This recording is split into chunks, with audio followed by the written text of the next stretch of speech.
Hello everyone, আসসালামু আলাইকুম। Welcome back to my channel. সবাই কেমন আছেন? যে যেখান থেকে আমার ব্লগ ভিডিওটি দেখা শুরু করে দিয়েছেন, আল্লাহর রহমতে ভালো আছেন, সুস্থ আছেন। আলহামদুলিল্লাহ, আমরা সপরিবারে ভালো আছি। মারিয়া লাইফস্টাইল অ্যান্ড কুকিং চ্যানেলে আপনাদের সবাইকে আরও একবার স্বাগতম। প্রতিদিনের মতো আজকেও নতুন একটি ব্লগ নিয়ে আপনাদের মাঝে হাজির হয়েছি। আশা করি আপনারা আমার এই ব্লগটি দেখবেন।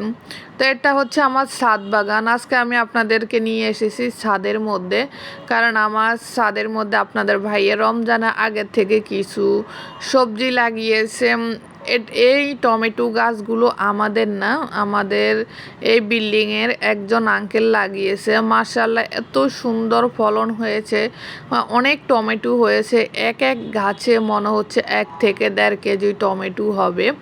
গাছগুলো কিন্তু রুষ্ট-পুষ্ট না, কিন্তু তারপরও দেখেন কি পরিমাণে এই আপনার টমেটো ধরছে। আসলে যত্ন যত বেশি করবেন সেরকম আপনি ফল ভোগ করবেন, এটাই স্বাভাবিক। এখানে আমার মেয়ে প্রতিদিন ছাদে আসলে ও কিন্তু এই ট্যাপটা নিয়ে ছেড়ে ও 1-1.5 ঘন্টা খেলাধুলা করবে, ভিজবে। ও পানি এত পছন্দ। তো ওর নানু আর ওর বাবা কী করছে, ওকে এখানে ছেড়ে দিয়ে এই যে আপনাদের ভাইয়া একটা মরিচ গাছ দিয়েছে ডিসেম্বর মাসে। তো ও তখন থেকে অনেক মরিচ ধরেছে গাছের মধ্যে, কিন্তু মরিচগুলো আমরা প্রথমে খেতে পারিনি। সম্ভবত হয় তো বা ইঁদুর কিংবা পাখি মরিচগুলো খেয়ে ফেলতো।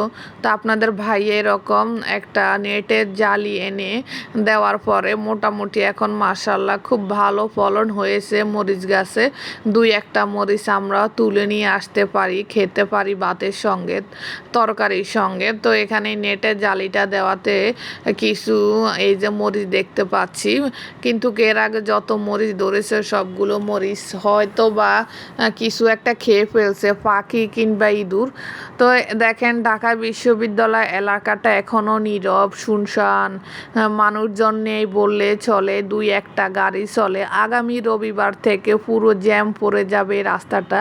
এক সময় রাস্তাটা কিন্তু প্রচুর জ্যাম ছিল, আর এখন সে রাস্তাটা কেমন হয়ে গেছে দেখেন। মানুষ থাকলে কি না হয় বুঝতেই তো পারছেন যে রাস্তার জন্য আমরা একটু কথা বলতে পারি না, বাসায় এত জ্যাম জট লেগে থাকে।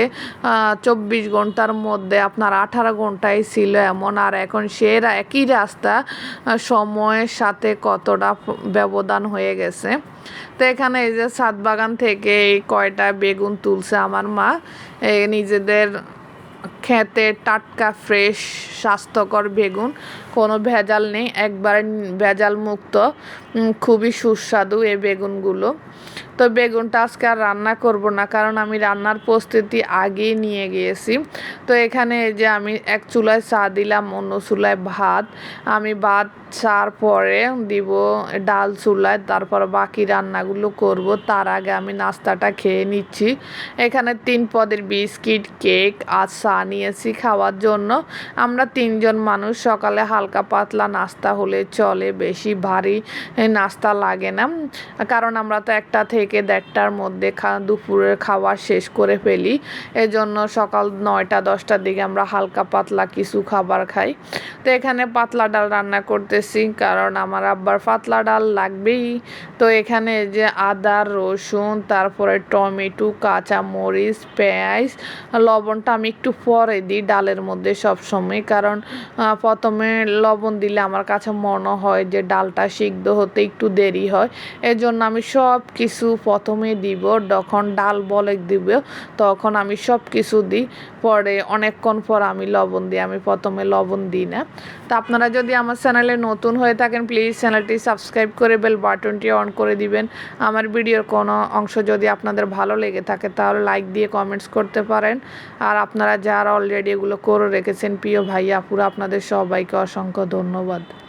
তো রান্নার মেন পার্ট হচ্ছে পেঁয়াজ কাটা, রসুন কাটা। পেঁয়াজ রসুন কাটতে এত পরিমাণ কষ্ট হয়, আমার মতো মনে হচ্ছে প্রত্যেকটা মেয়েরে এই কষ্টটা হয়।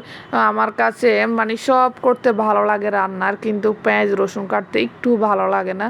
তা আপনাদের ভাইয়া যখন বাসায় থাকে তিনি তখন এইভাবে সুন্দর করে আমাকে পেঁয়াজ রসুন কেটে নিজেই রান্নাটা করে।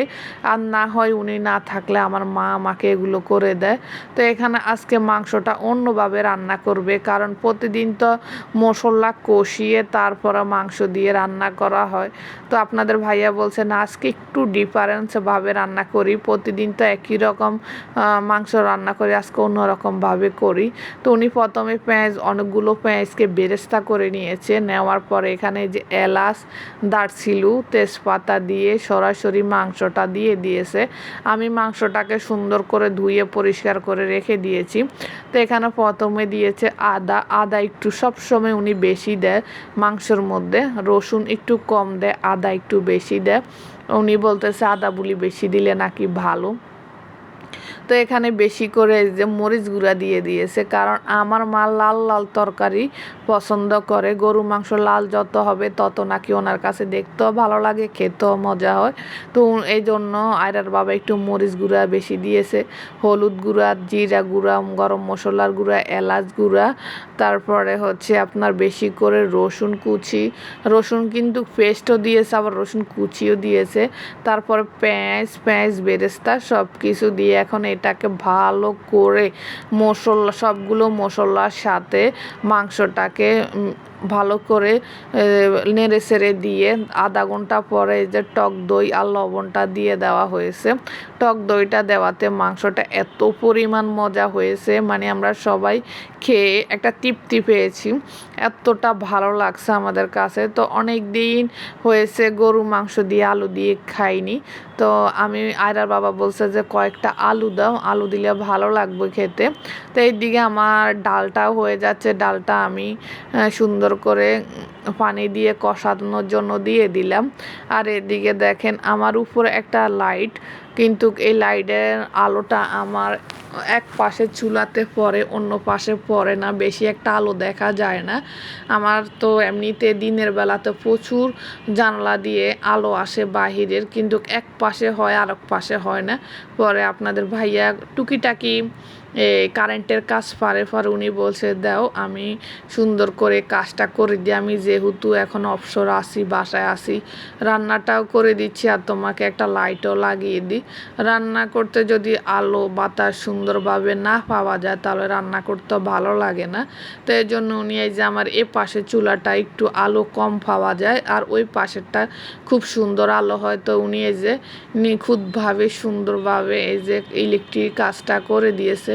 উনি মোটামুটি ছোটোখাটো এই কাজগুলো পারে নিজে করতে, কারণ ঢাকার মধ্যে এই যে এই মিস্ত্রি পাওয়া অনেক দাম, মানে একটা লাইট লাগাতে বা একটু সার্ভিস কিছু করতে গেলে 500-1000 টাকা কন্টাকে আসে, তাছাড়া ওনাদেরকে পাওয়া যায় না। তো উনি ছোটোখাটো যে কাজগুলো আছে সে কাজগুলো আপনাদের ভাইয়ে আমাদের বাসার করে, উনি পারে আর কি। বড় মেন কাজগুলো কিন্তু আমরা মিস্ত্রি দিয়ে করাই। তো এখানে এই যে আমি আজকে গরু মাংসর সাথে কুমড়া ভাজি করব।